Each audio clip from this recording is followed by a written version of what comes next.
السلام علیکم ورحمۃ اللہ وبرکاتہ۔ بسم اللہ الرحمن الرحیم، نحمدہ ونصلی علی رسول الکریم، اما بعد۔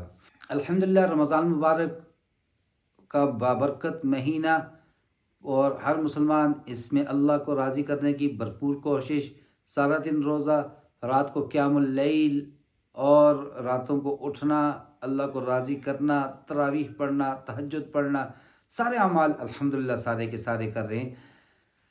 اب یہاں پر بات یہ آ جاتی ہے کہ وہ ہمارے سکالرز، ریسرچرز اور وہ بڑے بڑے دعوے کرنے والے کہ جو کہتے ہیں تراویح کی نماز ہی نہیں ہے، تراویح سرے سے کوئی نماز نہیں ہے، تراویح کا کہیں احادیث میں وجود نہیں ہے، لفظ تراویح کتب احادیث کے اندر موجود نہیں ہے۔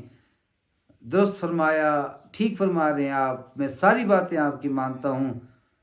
تو اعتکاف کا کیا کریں گے آپ صلی اللہ تعالیٰ علیہ وسلم نے 30 دن بھی اعتکاف کیا، 20 دن بھی اعتکاف کیا، 10 دن بھی اعتکاف کیا۔ تو ظاہر سی بات ہے جب آپ اعتکاف فرمائیں گے، مسجد میں ہوں گے تو وہاں امام تراویح پڑھ رہا ہے تو ہم سو تو سکتے نہیں، تو امام کے ساتھ تراویح پڑھنی پڑے گی۔ چلیے 2 منٹ کے لیے ہم نہیں پڑھ رہے تراویح، پھر بھی کیا ہم اللہ کے نبی کی سنت کو چھوڑنے والے نہیں ہیں؟ آپ صلی اللہ تعالیٰ علیہ وسلم نے جماعت کروائی یا نہیں کروائی، اکیلے پڑھی یا نہیں پڑھی؟ تو جب یہ ساری چیزیں ثابت ہیں تو وہ لوگ پھر کیا کریں گے؟ پھر جب ہم دین میں سنت عمل کو تلاش کرنے کی کوشش کرتے ہیں یا کہیں سے کوئی موضوع اور متروک روایت اٹھا کر لے آتے ہیں جس سے ہمیں اس عمل سے جان چھوٹ رہی ہو، تو جس عمل کو آپ صلی اللہ علیہ وسلم نے مداومت کے ساتھ کیا، سنت کفایہ یا موقعہ ایک واجب کے درجے تک پہنچی ہو، اتنے آپ نے اس کے اوپر عمل کیا، اتنی آپ نے سختی کی، تو اس عمل کو نہ کرنا پھر کیسا ہوگا؟ پھر وہاں پر اہل حدیث کہاں جائیں گے؟ پھر وہاں پر یہ سرچز کہاں جائیں گے؟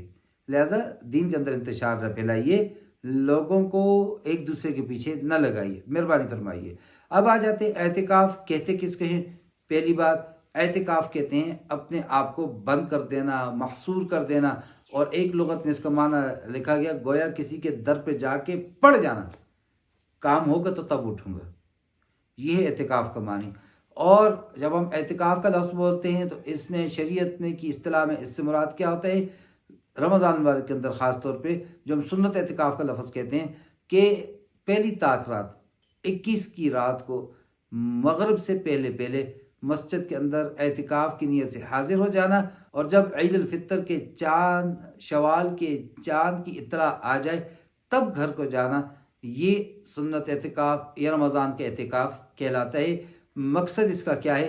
مقصد اس کا ساری دنیا کو چھوڑ کر اللہ کو راضی کرنا، ساری دنیا کو، مشغولیات کو ترک کر کے اللہ کے ساتھ مشغولیت اختیار کرنا، ساری دنیا سے انس و محبت کو ترک کر کے اللہ سے انس اور محبت کو، تقرب کو بڑھانا۔ اور ایسا ہر عاشق معشوق کے ساتھ تنہائی چاہتا ہے، تو اللہ قرآن میں کیا کہتے ہیں؟ والذین آمنوا اشد حبا للہ، وہ لوگ جو اللہ پر ایمان رکھتے ہیں ان کی محبت اللہ سے بہت زیادہ ہوتی ہے۔ تو یہ ایمان والا اللہ سے محبت کے لیے خلوت کا اختیار کر رہا ہے، ہر عاشق معشوق سے خلوت چاہتا ہے، تو یہ خلوت ہے، وہ ہے جو فرشتوں کے نزدیک بھی محبوب ہے، اللہ کے نزدیک بھی محبوب ہے۔ آپ صلی اللہ علیہ وسلم کا عمل مبارک ہے، دائمی عمل ہے، آپ نے چھوڑا نہیں اس کو۔ اور حضرت عائشہ رضی اللہ تعالیٰ عنہ و ارضا فرماتی ہیں سارے سال آپ عبادت کرتے تھے، سارے سال صدقات کرتے تھے، رمضان میں یہ بڑھ جایا کرتا تھا، اور پھر آخری عشرہ وہ تو اب جس کو اپنی زبان میں کہتے ہیں اخیر ہو جایا کرتی تھی عبادات میں، صدقات میں۔ لہذا صدقوں کو بڑھائیں، اپنی عبادات کو بڑھائیں، اعتکاف میں آ جائیں۔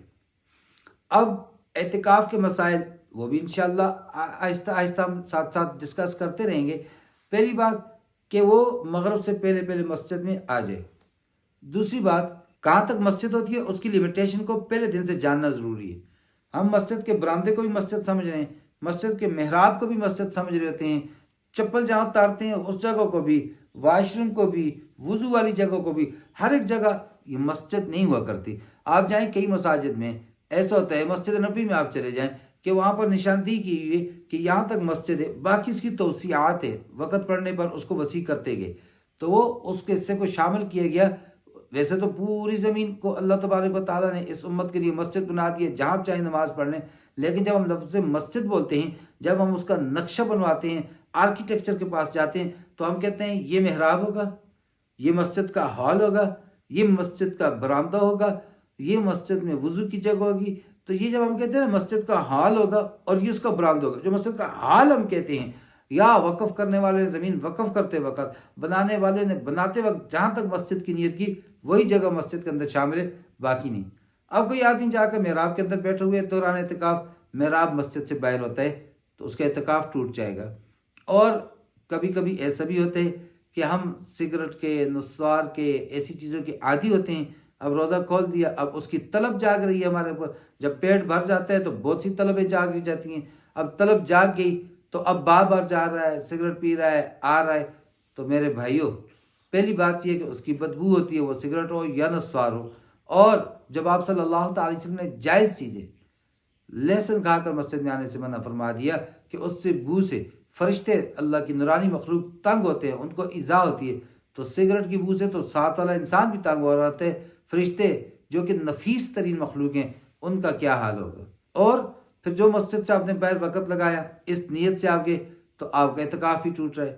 تو یہ تقاضے اس وقت آدمی کرے جیسے ہم تقاضے کے لیے جا رہے ہیں، پیشاب کے لیے جا رہے ہیں تو ساتھ ساتھ وہی باتھ روم میں بیٹھ جائے، اب اس تقاضے کو بھی پورا کر رہے.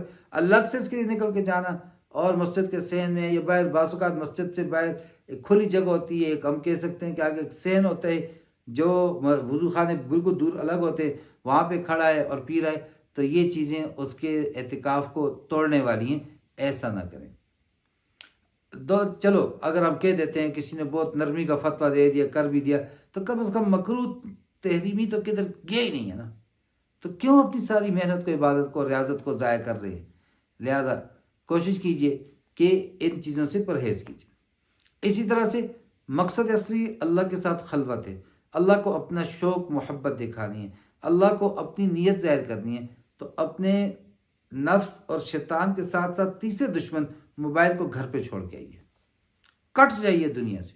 موبائل آپ کی جیب میں، پوری دنیا آپ کی جیب میں، آپ کے دوست، آپ کے رشتہ دار، پوری دنیا گلوبلائزیشن ہو چکی ہے، گلوبل ولیج ہے، پوری دنیا وہ آپ کی جیب میں پڑی ہے. ایسا نہ کر رہے ہیں. اور بعض اوقات ایسا ہوتا ہے کہ میرے موبائل کے استعمال کی وجہ سے میرے ساتھ والا بھی تنگ ہو رہا ہوتا ہے، جو کہ اللہ کو راضی کرنے کے لیے بیٹھا تھا. مجھے دیکھ دیکھ کے اسے کوڑن ہو رہی ہے کہ یہ میرا بھائی کس طرح اپنا وقت ضائع کر رہا ہے. تو میرے بھائیوں، دوسروں کو بھی اذیت میں نہ ڈالیں اور خود بھی اپنے نفس، شیطان کے حملوں اور اس موبائل سے دور رہ کر اپنے آپ کو اللہ کے سامنے بس پیش کر دیجیے. لہذا ان چیزوں کی احتیاط میرے اور آپ کے اوپر ضروری ہے اگر ہم اللہ سے ثواب کی امیدوار ہیں تو. اور اس کا مقصد اصلی رمضان میں لیلۃ القدر کی تلاش ہے. اب اس رات کی تلاش میں ہم مسجد میں بیٹھ کے کسی وجہ سے نیند آ گئی، بیماری تھی، عبادت نہیں کر سکے، ہر صورت کے اندر ثواب ضرور بھی ضرور ملے گا، کیونکہ آپ جب گھر سے نکلے تھے تو یہ نیت لے کر نکلے تھے. مومن کی نیت اس کے عمل سے بڑھ کر ہوتی ہے. آپ نے نیت کر لی، آپ آگے عمل نہ بھی کر سکے، حدیث میں کیا آتا ہے؟ من ہم بحسنۃ فلم یعملھا کتب اللہ لہ حسنۃ کاملہ. جس نے نیکی کا ارادہ کیا، اس پہ عمل نہیں کر سکا، اس کے لیے مکمل نیکی لکھتی جاتی ہے. آپ گھر سے نیکی کا ارادہ کر کے آئے تھے، لیلۃ القدر کی تلاش کا ارادہ کر کے آئے تھے، اپنے پیارے حبیب صلی اللہ علیہ وسلم کی سنت کو زندہ کرنے کے لیے آگے تھے. آپ کی نیت ہو گئی تھی. اللہ بڑی غیرت والی ذات ہے، اللہ بڑی سخی ذات ہے، اللہ بڑی کریم، غفور، رحیم، ودود ذات ہے، وہ ضرور بھی ضرور عطا فرمائے گی. جب ان ساری چیزوں کی احتیاط کریں گے، مسجد کے حال سے، مسجد کی لمٹ سے باہر نہیں جائیں گے، وقت زیادہ سے زیادہ اللہ کو راضی کرنے پہ لگائیں گے، تو انشاءاللہ ہمارے وہاں بیٹھنے کا مقصد حل ہو جائے گا. اللہ ضرور بھی ضرور اپنی رضا ہمیں عطا فرما دیں گے. عورتیں اعتکاف بیٹھ سکتی ہیں یا نہیں؟ بالکل بیٹھ سکتی ہیں. عورتیں کہاں اعتکاف بیٹھیں گی؟ گھر کے اندر، گھر کی مسجد میں. اب آپ کے گھر کی مسجد کون سی ہے؟ ہم جب آرکیٹیکچر کے پاس جاتے ہیں نا، ڈرائنگ روم بھی بنواتے ہیں، master bedroom, lounge, kitchen, store, washrooms, کیا کچھ نہیں بناتے. لیکن پورے گھر میں ہم ایک روم ایسا نہیں بناتے جس کو ہم کوئی لائبریری کہہ دیں، اسٹڈی روم کہہ دیں، پریئر روم کہہ دیں. کچھ بھی ایسا نہیں کر رہے ہوتے. تو بہرحال کسی نے بنایا، اللہ اس کو جزائے خیر عطا فرمائے، اور کوئی میری طرح راہ نہیں بنا سکا، اللہ اس کی کوتاہی کو، کمی کو معاف فرمائے. تو عورت اپنے گھر میں کوشش کرے ایسے کمرے کے اندر اپنے آپ کو محصور کر لے، معتکف کر دے کہ جس کے ساتھ اٹیچ واش روم ہو، تاکہ اسے باہر نہ نکلنا پڑے۔ کوئی عورت ہے، اس کے ساتھ مدد کرنے والا کوئی نہیں، کام کرنے والا کوئی نہیں، شریعت اس کو اجازت دیتی ہے کہ وہ گھر کے امور خانہ داری کر سکتی ہے، لیکن اس دوران میں بھی وہ کم سے کم وقت لگائے، کم سے کم کسی کے ساتھ کوئی اختلاط نہ ہو، بات چیت نہ ہو، گپ شپ نہ ہو، ضرورت جتنی ہے اس کو بقدر ضرورت پورا کر کے فوراً اس کمرے کے اندر، جس طرح مچھلی کو پانی سے نکالا جاتا ہے، معتکف مسجد سے نکلے، عورت اپنے کمرے سے باہر نکل رہی ہے تو اس کو واپس پانی میں، مسجد میں، اپنی اعتکاف کی جگہ پر پہنچنے کے لیے تڑپ ہو، اس کے اندر بس کسی طرح میں پہنچوں، اپنے اللہ کے پاس پہنچوں، اللہ کو راضی کرنے کی کوشش میں لگ جاؤں۔ تو اس کے لیے بھی یہ کہ مستورات مثال دے دیتے ہیں کہ اس نے ہانڈی پکانی ہے، ہانڈی کا سامان لیا، اپنے اعتکاف کے کمرے میں آ گئی، وہیں پر اپنے سارے کام کو پورا کیا، اور پھر جا کر بس 10-15-20 منٹ جتنی دیر پکانے پہ لگی پکایا، اور فوراً واپس اپنے اعتکاف والی جگہ پر آ گئی۔ عورتوں کے لیے تو بہت آسان ہوتا ہے اعتکاف، بس نیت کرنی ہے۔ اور پہلے یہ تھا کہ برآمدے میں بھی جا رہی تھیں، سارے گھر میں گھوم رہی تھیں، اب 10 دن صرف اپنے کمرے، ایک خاص کمرے تک محدود ہونے، باقی کوئی خاص اس کے لیے پابندی نہیں ہے، بس یہ ایک پابندی ہے، اس پہ عمل کرنے کی پوری کوشش کرے، اور اعتکاف چھوڑیے مت۔ ایک دن کا اعتکاف، اب صلی اللہ تعالی وسلم کے فرمان مبارک ہے، آدمی کو جہنم سے 3 خندق دور کرتا ہے، اور ایک خندق کی مسافت کیا ہے؟ مشرق اور مغرب کے درمیان کی۔ تو ایک دن کا اعتکاف، اور پھر جب 10 دن کا ہو، پھر رمضان مبارک کا ہو، تو کیا ہی کہنا۔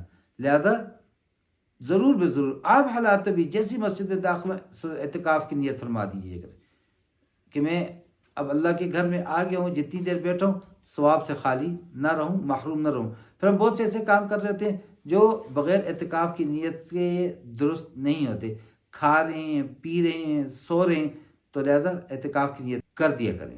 اب آ جاتے ہیں اس بات کی طرف کہ کیا کوئی آدمی جس مسجد میں بیٹھا ہوئے وہاں جمعہ نہیں ہوتا تو وہ اعتکاف کے لیے چھوڑ کر دوسری مسجد میں جمعے کے لیے جا سکتا ہے؟ مرد کے لیے سب سے افضل یہ ہے کہ وہ حرم کے اندر کعبہ میں اعتکاف پر بیٹھے، دوسرے نمبر پر مسجد نبوی، پھر مسجد اقصی، پھر بڑی مسجد ہم کہہ سکتے ہیں جیسے مرکزی مسجد، اور پھر جامع مسجد، اور پھر محلے کی مسجد۔ لہذا ان تقاضوں کو سامنے رکھ کر تو کوئی آدمی اعتکاف کے میں جنازے کے لیے بیٹھ جا رہا ہے، اعتکاف ٹوٹ جائے گا، اور پھر جمعے کا متبادل موجود ہے، ظہر کی نماز موجود ہے، لہذا وہ ظہر کی نماز پڑھ سکتا ہے۔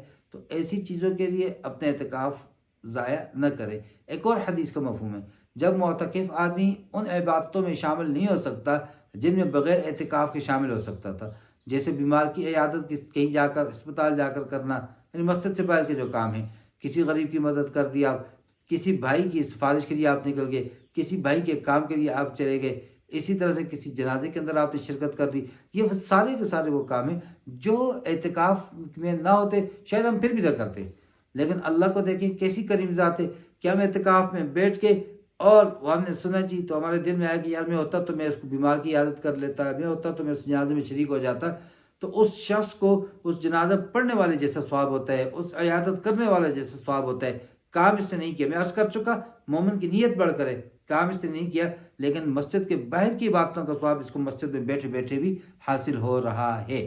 تو عورتیں ضرور اس بات کا اہتمام کریں۔ ہماری کمیوں میں سب سے بڑی کمی یہ، ہماری عورتیں بالکل 99.9% اعتکاف نہیں بیٹھ رہی، کام ہوتے ہیں، سارے سال کام ہوتے ہیں، 10 دن کام نہ کیے تو کیا ہو جائے گا؟ کام نہ کرنے سے مراد کیا ہے؟ 10 دن آپ نے ایکسٹرا کام نہ کیے، جیسے ہم روزانہ پورے گھر کی ڈسٹنگ کرتے ہیں، 10 دن آپ جو ہے اپنے صرف اعتکاف والے کمرے کی کر دیجئے۔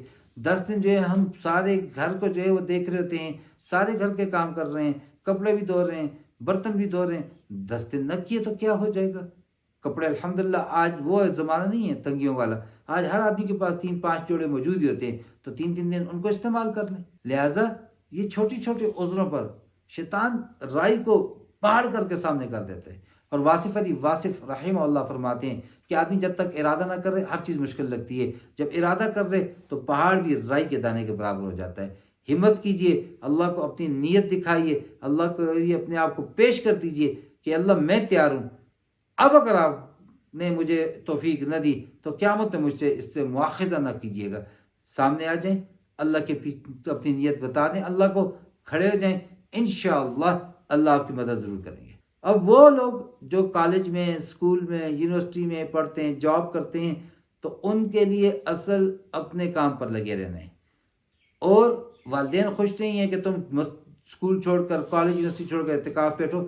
تو یہ سنت کفایہ ہے میرے بھائی، فرض عین نہیں ہے کہ آپ کے والدین کی اجازت کے بغیر بھی آپ کرو گے. نہیں، ایسا نہیں. اس کے لیے والدین کی اجازت ضروری ہے. لہٰذا پھر ایسا آدمی کیا کرے، اب تو شوق ہی دکھا دیں نا اللہ کو. تو اسکول سے واپس آئیں، گھر نہ جائیں، مسجد میں آ جائیں، وہیں پہ اپنا یونیفارم چینج کریں، وہیں پر آپ اعتکاف کی نیت سے رک جائیں، اور اگلے دن اٹھ کر وہیں سے آپ اسکول کو جائیں، یونیورسٹی کو جائیں، کالج کو جائیں، جاب کو جائیں. کوئی آپ کو منع نہیں کر رہا. لہٰذا یہ بہانے نہ کیا کریں کہ جی اگر وہ چھٹیاں ہوتی ہیں تو میں بیٹھ جاتا، اب میں نہیں بیٹھ سکتا. ایسا نہ کریں. میں پہلے عرض کر چکا، اپنے ایک ایک لمحے کو، ایک ایک پل کو قیمتی بنانا ہے. لہذا اپنی ڈیوٹیاں بھی کیجیے اور اس کے ساتھ ساتھ اللہ کو بھی راضی کیجیے. اور ایسے شخص کا درجہ اللہ کے یہاں اور زیادہ بلند ہے. اب وہ کیسے؟ فرشتے عبادت کر رہے ہیں کیونکہ ان کے ساتھ نفس نہیں ہے، ان کے ساتھ تقاضے نہیں ہیں. اور انسان عبادت کر رہا ہے تو اس کے ساتھ نفس بھی ہے، تقاضے بھی ہیں. کفار مکہ کو، مشرکین کو یہ چیزیں تو حیران کرتی تھی. وہ کیا کہتے تھے کہ اس کو دیکھو، مال حضرت رسول، اپنے آپ کو رسول کہتے ہیں، اس کو کیا ہو گیا؟ یاکل الطعام ویمشی فی الاسواق، کھانا بھی کھاتے اور اپنی ضرورت اور حاجت کے لیے بازار کو بھی جاتے. تو یہ چیز ان کو حیرت میں ڈالتی تھی. یہی چیزیں جو ان کو کرنے پر مجبور کر دی تھی کہ اللہ تبارک و تعالیٰ ہمارے لیے فرشتوں کو نبی بنا کر بھیجتے، رسول بنا کر بھیجتے. تو اللہ نے اس کا جواب دے دیا. اب فرشتہ تھکتا نہیں، بھوک نہیں لگتی، نیند نہیں آتی، ایسا تقاضا اس کے ساتھ ہے نہیں. پھر انسان کہتا اگر اس کے ساتھ یہ تقاضے ہوتے تو اس کو پتہ چلتا. تو جس کے ساتھ کالج تھا، یونیورسٹی تھی، والدین کی اجازت نہیں تھی بیٹھنے کی، اب وہ ڈیوٹیز بھی ادا کر رہا ہے، اس کے ساتھ ساتھ بیٹھ رہا ہے. تو پھر جانیے اس کی نیت زیادہ طلب والی ہے. اس پہ اللہ کتنے خوش ہوں گے، اللہ اس سے کتنے راضی ہوں گے. اور مقصد بھی یہی ہے، اللہ کو راضی کرنا. لہذا یہ بہانے نہ بنائیے، اپنی نیتیں حاضر کیجیے، اللہ کے سامنے پیش ہو جائیے. اللہ تبارک و تعالیٰ آپ کو توفیق بھی دیں گے، رضا بھی عطا فرما دیں گے، مغفرتیں بھی عطا فرما دیں گے، رحمت اور برکتیں بھی عطا فرما دیں گے، لیلۃ القدر بھی آپ کو عطا فرما دیں گے. اللہ رب العزت مجھے اور آپ کو سمجھ اور عمل کی توفیق عطا فرمائے. وما علینا الا البلاغ. السلام علیکم ورحمۃ اللہ وبرکاتہ.